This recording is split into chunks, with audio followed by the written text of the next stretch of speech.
بسم اللہ الرحمن الرحیم۔ السلام علیکم۔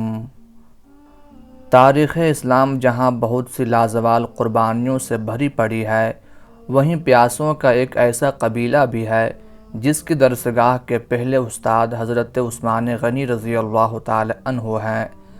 کامیاب استاد بھی وہی ہوتا ہے جو اپنے شاگردوں کو اصول و معارف سے روشناس کروانے کے ساتھ ساتھ اس پر عمل کر کے بھی دکھائے۔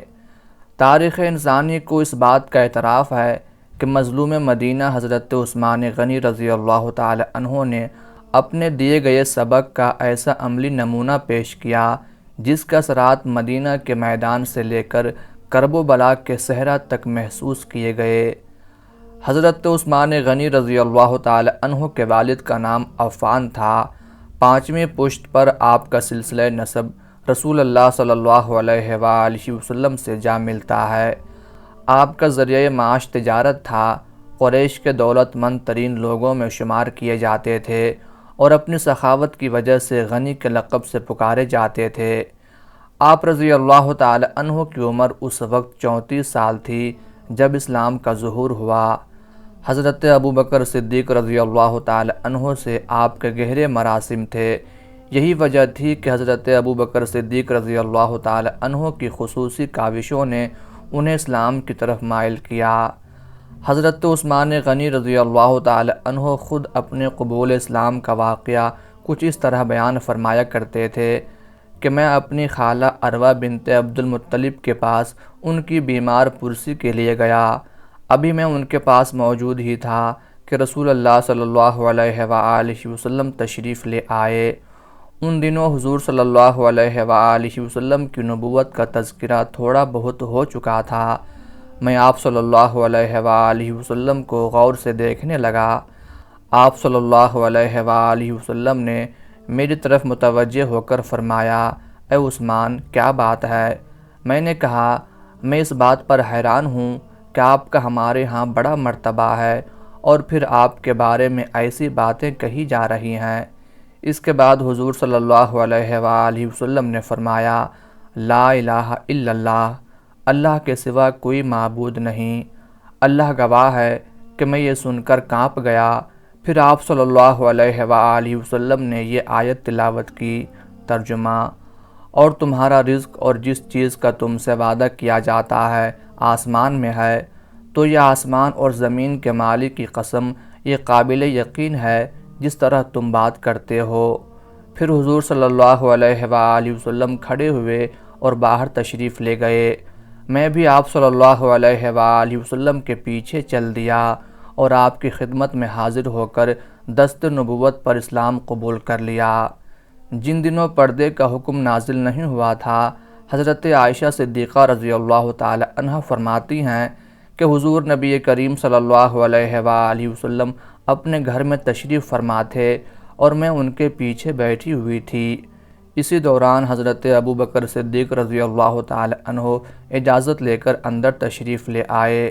پھر حضرت عمر رضی اللہ تعالی عنہ اجازت لے کر اندر تشریف لے آئے۔ پھر حضرت سعد بن مالک رضی اللہ تعالی عنہ اجازت لے کر اندر تشریف لے آئے۔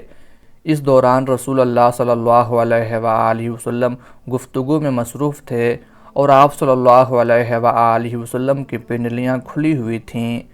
اتنے میں حضرت عثمان غنی رضی اللہ تعالی عنہ اجازت لے کر اندر تشریف لائے۔ حضرت عثمان غنی رضی اللہ تعالی عنہ کے اندر تشریف لانے پر رسول اکرم صلی اللہ علیہ وآلہ وسلم نے اپنی ٹانگوں پر کپڑا ڈال لیا اور حضرت عائشہ رضی اللہ تعالی عنہ سے فرمایا، ذرا پیچھے ہٹ کر بیٹھ جائیں۔ جب سب حضرات حضور صلی اللہ علیہ وآلہ وسلم کی محفل سے اٹھ کر چلے گئے تو حضرت عائشہ رضی اللہ تعالی عنہ نے عرض کیا، یا رسول اللہ، میرے والد اور دوسرے صحابہ اندر آئے تو آپ نے نہ پنڈلیوں پر کپڑا ڈالا اور نہ ہی مجھے پیچھے ہونے کا کہا، اور جب حضرت عثمان غنی رضی اللہ تعالی عنہ تشریف لائے تو آپ صلی اللہ علیہ وآلہ وسلم نے پنڈلیوں پر کپڑا بھی ڈال لیا اور مجھے بھی پیچھے ہونے کا حکم ارشاد فرمایا، اس کی کیا وجہ ہے؟ تو حضور صلی اللہ علیہ وآلہ وسلم نے فرمایا، کیا میں اس آدمی سے حیا نہ کروں جس سے فرشتے حیا کرتے ہیں، اس ذات کی قسم جس کے قبضے میں میری جان ہے، فرشتے عثمان سے ایسے حیا کرتے ہیں جیسے اللہ اور اللہ کے رسول سے۔ اگر وہ اندر آتے اور تم پاس بیٹھی ہوتی تو نہ وہ بات کر سکتے اور نہ واپس جانے تک سر اٹھا سکتے۔ پیکر حیا حضرت عثمان غنی رضی اللہ تعالی عنہ کے جہاں اور بہت سے اعزازات تھے، وہیں یہ اعزاز بھی حاصل تھا کہ حضور نبی کریم صلی اللہ علیہ وآلہ وسلم کی 2 صاحبزادیاں آپ کے نکاح میں آئیں۔ سب سے پہلے حضرت رقیہ رضی اللہ تعالی عنہ کا نکاح حضرت عثمان غنی سے ہوا۔ جب وہ انتقال فرما گئیں تو اللہ رب العزت کے حکم سے حضور نبی کریم صلی اللہ علیہ وآلہ وسلم نے اپنی دوسری صاحبزادی حضرت ام کلثوم رضی اللہ تعالی عنہ کا نکاح بھی حضرت عثمان سے کر دیا۔ چنانچہ جب ان کا بھی انتقال ہو گیا تو آپ صلی اللہ علیہ وآلہ وسلم نے فرمایا کہ اگر میری اور کوئی بیٹی ہوتی تو میں اس کا نکاح بھی عثمان سے کر دیتا۔ چونکہ حضور صلی اللہ علیہ وآلہ وسلم کی 2 نور نظر یکے بعد دیگرے آپ کے نکاح میں آئیں، اسی لیے آپ کو ذو النورین کے لقب سے نوازا گیا۔ تاریخ الخلفاء میں علامہ جلال الدین سیوطی رحمۃ اللہ علیہ لکھتے ہیں کہ حضرت عثمان غنی رضی اللہ تعالی عنہ کے سوا دنیا میں کوئی شخص ایسا نہیں گزرا جس کے نکاح میں کسی نبی کی 2 بیٹیاں آئی ہوں۔ خلیفہ ثانی حضرت عمر فاروق رضی اللہ تعالی عنہ کی شہادت کے بعد حضرت عثمان غنی رضی اللہ تعالی عنہ حضور صلی اللہ علیہ وآلہ وسلم کے جانشین مقرر ہوئے۔ آپ کے دور خلافت کے پہلے 6 سال انتہائی پرامن گزرے۔ مشرق و مغرب میں ہزاروں مربع میل رقبہ عہد خلافت میں مملکت اسلامی کا حصہ بنا اور سندھ سے لے کر جبرالٹر تک اسلام کا علم آپ کے عہد میں لہرایا۔ البتہ آخری 6 سالوں میں نفاق سے لبریز تحریکیں زور پکڑنا شروع ہو گئیں۔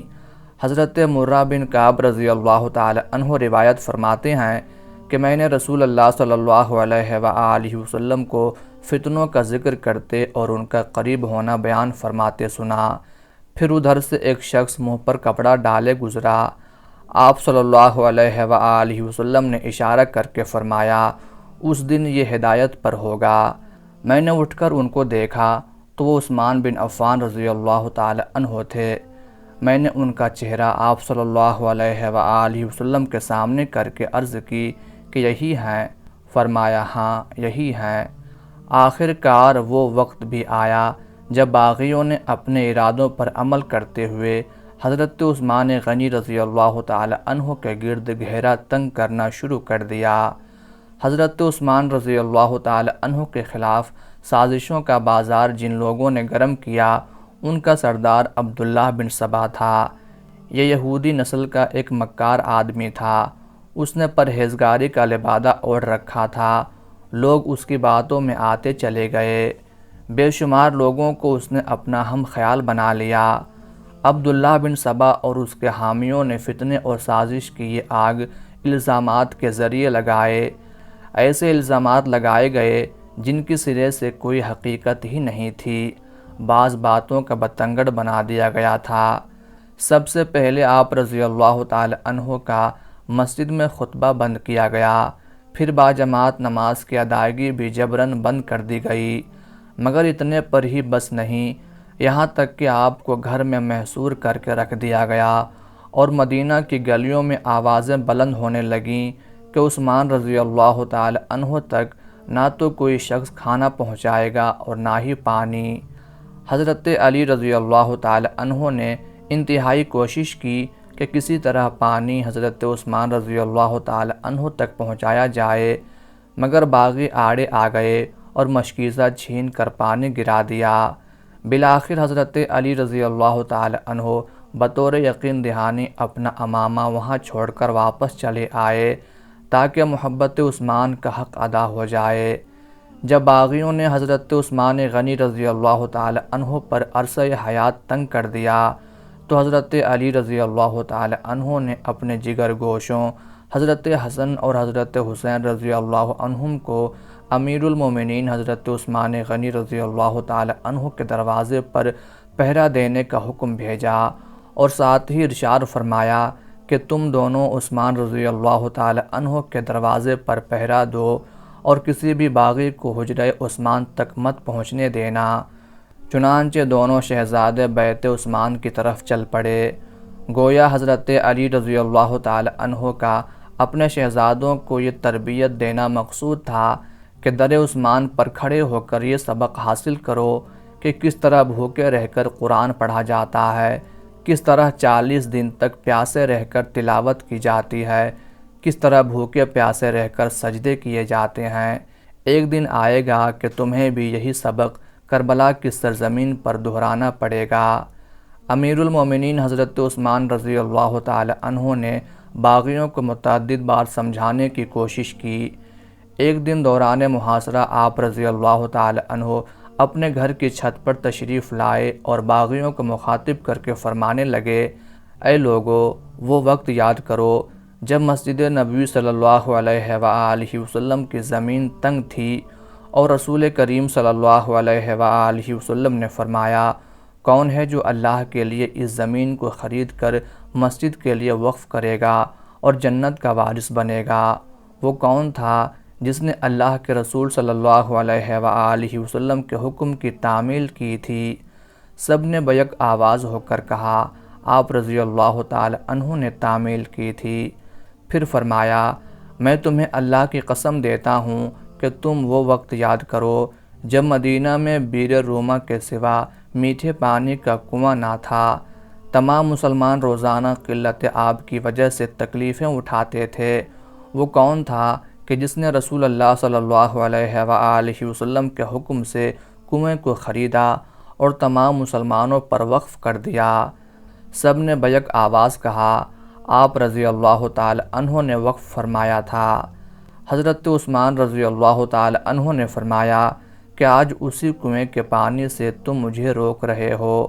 پھر فرمایا، لشکر اسرت کو ساز و سامان کس نے آراستہ کیا تھا؟ لوگوں نے کہا، آپ رضی اللہ تعالی عنہ نے۔